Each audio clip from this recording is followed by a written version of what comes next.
Good morning students. Today we are going to start with the second unit, that is computational thinking, and in which we are going to start introduction part of computer programming. So let's start with this.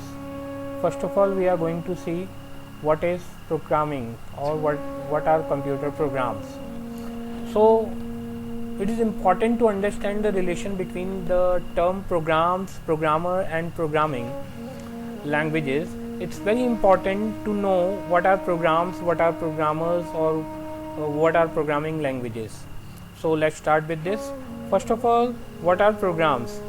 The direction that human beings give to the computer, because computer is a machine and it only works or it only respond to the human instructions. So if you want to perform anything in computer, you need to pass directions. So the programs are the directions that human give to computers. Or in other words, we can also say that the programs are the set of instructions given by the human to perform a specific task on computer. Now the second thing is, what are programmers? The people who create these directions. For example, if I am the term end user and if I want to perform anything on computer, so I need to give some instruction to computer. So these instructions are called programs and I become a programmer. The third thing is programming languages. What are programming languages? That the special languages used by programmers to communicate direction to a computer. This means we need a common language by which we can pass on the instruction to the computer or to create programs. So these type of languages, specific type of languages, are called as computer programming languages. The history of programming languages are that simple. There are many different type of programming languages. This chapter will discuss three, or we will discuss that these languages, four type of categories of languages. The first one is machine language, as you all aware about it, but we will discuss it later. And assembly languages, high level procedure oriented languages, and high level object oriented programming language.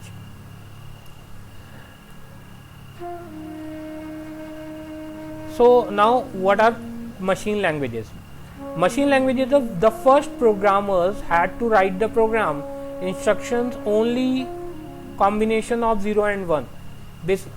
Basically computer is a program, and at the time of invention of computer, that computer can only understand the machine language. So that the first program which was given to the computer, that was in the form of machine language, in the form of 0101. That is also called as binary language.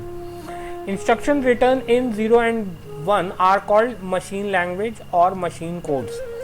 Each type of machine has its own language. That means for machine language we have to program the machine on hardware level. This means we are doing if we are creating a program in machine language, this means we are doing low level programming language, and low level programming language means we are directly dealing with hardware. Machine language are the only way to communicate directly with the computer. If you want to communicate with the computer directly, you need to deal with the hardware. For example, if you want to instruct or if you want to use mouse within your system, you have to deal with the mouse. Mouse is a hardware component of system. So if you are going to operate a mouse or printer or whatever available within your computer as an hardware, so as a hardware you have to deal with that. This means if you are going to communicate with the computer hardware, you need to deal with that. So machine language is a hardware based language. So in machine language, that are the only way to communicate directly with the computer at the time of invention of computer, at the when the first computer was implemented or invented, there was only a single type of language that is called as machine language, by which they can only communicate with the computer. Now another one is programming in machine language, that is tedious and error prone task, requires highly trained programmers. This means in machine language only hardware, or we can say the machine knowledgeable person can only perform these type of tasks. The another language is called assembly language. This is also low level programming language, and main written code made by writing code simpler than using 0 and 1. Then the symbols used in represent the actual machine language instructions are called as mnemonics. That mnemonics are the keywords of assembly language. Or assembly programs require an assembler to convert instruction into machine code. Basically computer only understands the machine codes. If we program the program in assembly language, if we are going to create programs in assembly language, we need to convert into machine language. So the assemblers are the programs, or we can say it's a converter which converts assembly language into machine language. Easier to write in assembly language, but still tedious and require highly trained programmers. That simple assembly language is easier than machine language, but still tedious. Task is tedious and require highly trained programmers to program within assembly language. Another one is high level languages. So basically we have two types of language. One is low level language. Low level language means which directly deals with hardware, and high level languages that allow programmer to use English like instructions to deal with the computer. So basically if you want to calculate task amount, you can directly write expression. For example, tax amount is equals to total into tax rate. This will calculate the tax amount for the user. So this type of thing is called as high level programming. Each high level language instruction is equivalent to more than one machine language instructions. So because computer is a simple, it's a machine and it only works with machine language. So though we are writing our programs in high level language, but ultimately we have to convert into machine language. So here we have two translators, that is one is compiler and another one is interpreter. These compiler and interpreter both are converters which translates the high level language into low level language. But that the compiler is a converter which converts the high level code in a single attempt in a low level code.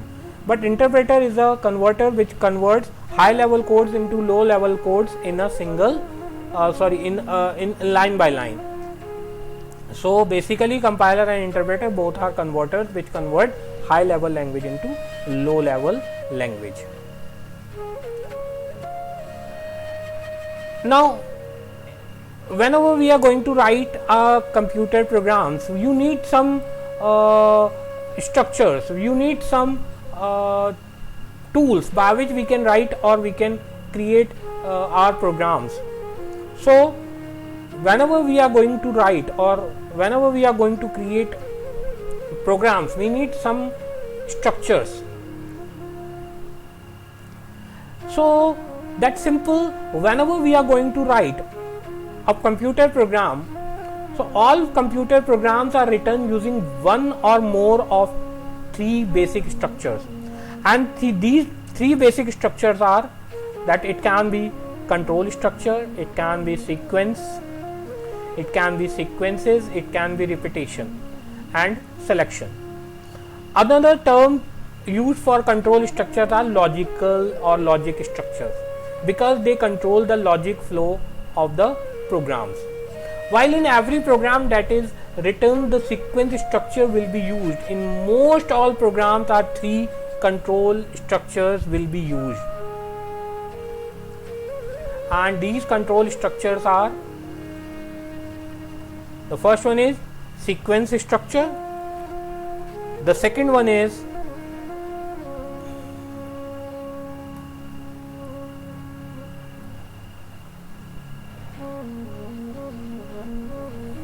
the sequence structure directs the computer to process the program instruction one after another in the order in which they are listed in the program. For example, if you are going to give 3 instructions to a computer, then sequential structure executes instructions one after another. For this, whenever we are going to implement programs, firstly we have to go with the algorithm. So now what is this? An algorithm is a finite number of steps by step instruction that complete a task. Example, step a pump gas at a self-service pump. That means how to refill your gas in service center. The selection structure, the another one is that another component or another structure is selection structure. The selection structure directs the computer to make a decision or evaluate a condition that then take an appropriate action based upon the decision. That selection structure is a decision based structure in which we are going to apply a special condition, and that particular condition depends the path and the structure of the further program. For example, if you are going to see whether the voter is eligible for voting or not, so we have to check the age. If the age is less than 18, then the person is minor, or if the age is greater than 18, that the person is eligible for voting. So basically, where we are checking this age will be checked by using selection structure. The selection structure allows the programmer to evaluate data, therefore properly controlling the logic flow of the program. Another name of the selection structure is the decision structure. Example, stopping or going at a signal light, or to decide whether the person is minor or eligible for voting or whatever. Next is repetitive structures. That repetitive structure means that these type of structures are used whenever we want to repeat a particular task for certain infinite number of times. The repetition structures are also commonly called as iteration or looping, that directs the computer to repeat one or more program instruction until some condition is met. For example, if you want to repeat a particular or group of statement for finite 10 number of times, this means you have to count these steps. For example, if you are going to repeat something for 10 times, then you have to repeat repetition number 1, 2, 3, 4, 5, 6, 7, 8, 9 and 10. As soon as 10 will trigger, automatically your repetition process will stop. Depending on this, your repetition structure can be divided into 2 types. One is iterative, that is finite structure, and infinite structure. If the particular process ends after some finite steps, that is called as finite structure. Or if a particular repetition structure endlessly repeats the statement for n or infinite number of times, that type of structure is termed as infinite type of structure. The repetition structure allows the programmers to repeatedly process a set of instructions while only typing them in once. This means we can repeat the process by writing or by giving the computer in a single attempt. This means we can create repetition with the short codes.